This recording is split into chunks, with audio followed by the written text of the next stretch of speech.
और अभी की बड़ी खबर अपने दर्शकों को बता दें, नायब सिंह सैनी फिर हरियाणा के सीएम होंगे। सैनी को विधायक दल का नेता औपचारिक तौर पर चुन लिया गया है।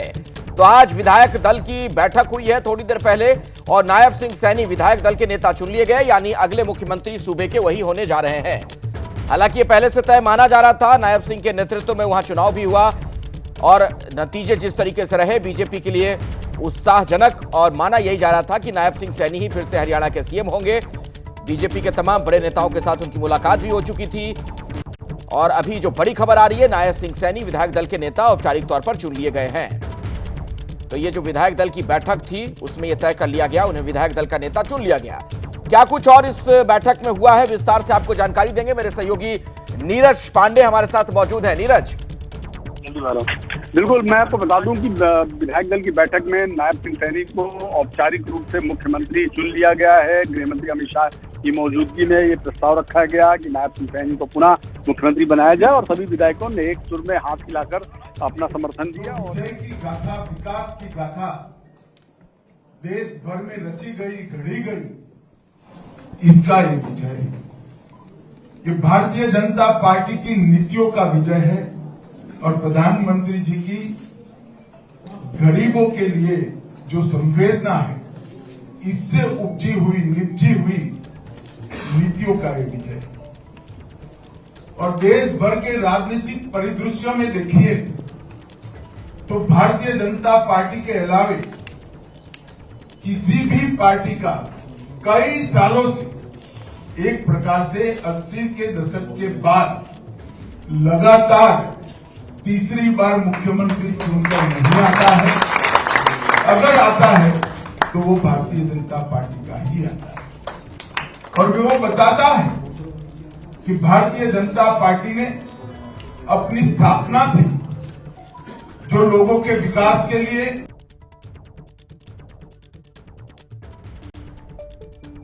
विधायक दल की बैठक में खुद मौजूद थे और उनका संबोधन तमाम लोगों को वो कह रहे थे किस तरीके से बीजेपी की जो ये जीत हुई है उसके बारे में उन्होंने उसका जिक्र किया। नायब सिंह सैनी को विधायक दल का नेता एक बार फिर से चुन लिया गया है।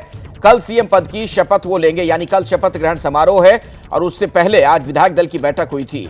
तो नायब सिंह सैनी के नाम का प्रस्ताव रखा गया और सर्वसम्मति के साथ उन्हें विधायक दल का नेता चुन लिया गया है। तो जो विधायक दल का नेता होता है वो सूबे का अगला मुखिया होता है और इस तरीके से नायब सिंह सैनी अब मुख्यमंत्री एक बार फिर से होने जा रहे हैं हरियाणा के। तो हरियाणा जहां पर चुनाव के नतीजे जब आए उसके बाद से बीजेपी लगातार फ्रंट फुट पर है।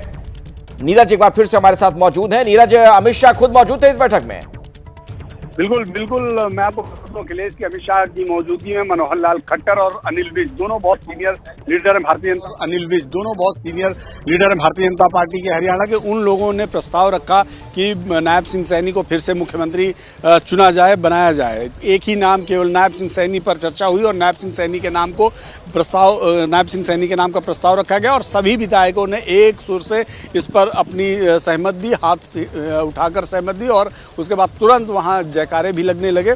और गृह मंत्री अमित शाह, प्रदेश के प्रभारी धर्मेंद्र प्रधान, ये सब लोग भी डायस में मौजूद थे और ये बड़ी ही सौहार्दपूर्ण वातावरण में ये सारी चीज़ें संपन्न हुई। और अभी फिलहाल जब हम आप बात कर रहे हैं तो उनके बारे में वहाँ अंदर चर्चा भी हो रही। तो एक बड़ी खबर, नायब सिंह सैनी, थोड़ी सी आशंका जताई जा रही थी कि शायद गृह मंत्री अमित शाह आ रहे हैं तो कुछ ऐसा हो सकता है। मैं वही आपसे पूछना चाह रहा था कि ये सिर्फ एक औपचारिकता भरती विधायक दल की बैठक या कुछ अगर मगर में चीजें चल रही थी अंदर खाने?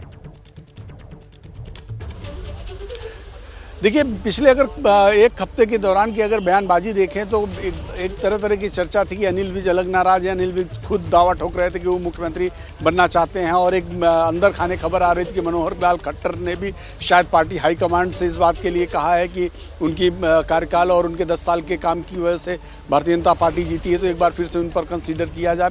इसके अलावा भी और भी कई नाम थे जो लगातार ये इस बात का दबाव बना रहे थे, चाहे वो मंत्री पद के लिए हो, डिप्टी सीएम के लिए हो, कई ऐसी चीज़ें चल रही थी। इस बीच में जब ये लगा कि शायद कुछ परेशानी हो सकती है तो अमित शाह ने खुद कमान संभाली और अमित शाह को पार्टी ने ऑब्जर्वर के रूप में नियुक्त किया और उनके साथ मोहन यादव जो कि मध्य प्रदेश के मुख्यमंत्री, वो ऑब्जर्वर बनाए गए। दोनों लोग आज पहुंचे और माना जा रहा है मुख्यमंत्री अमित शाह के यहाँ आने के पीछे कारण ही यही है कि जो सीनियर नेता हरियाणा के हैं या जो लोग ऐसा सोच भी रहे हैं कि शायद मुख्यमंत्री वो बन जाएं या कुछ दबाव बना के अपने लोगों को मंत्री पद दिला दिया जाए, उन सब पे अपने आप विराम लग जाता है। क्योंकि भाजपा के बहुत सीनियर लीडर हैं अमित शाह, भाजपा के अध्यक्ष रहे हैं, और उनकी जो गिनती होती है वो ट्रबल शूटर की होती है, यानी कि जब समस्या में पार्टी होती है तो अमित शाह को लगाया जाता है और अमित शाह उस समस्या से पार्टी को बाहर लाने में सक्षम। ठीक है नीरज, मैं आगे आपके पास लौटूंगा, आगे भी कुछ और जानकारी आपसे लेंगे, लेकिन राजभवन से इस वक्त हमारे साथ सचिन मौजूद हैं, इस वक्त आपको नजर आ रहे हैं हमारे सहयोगी।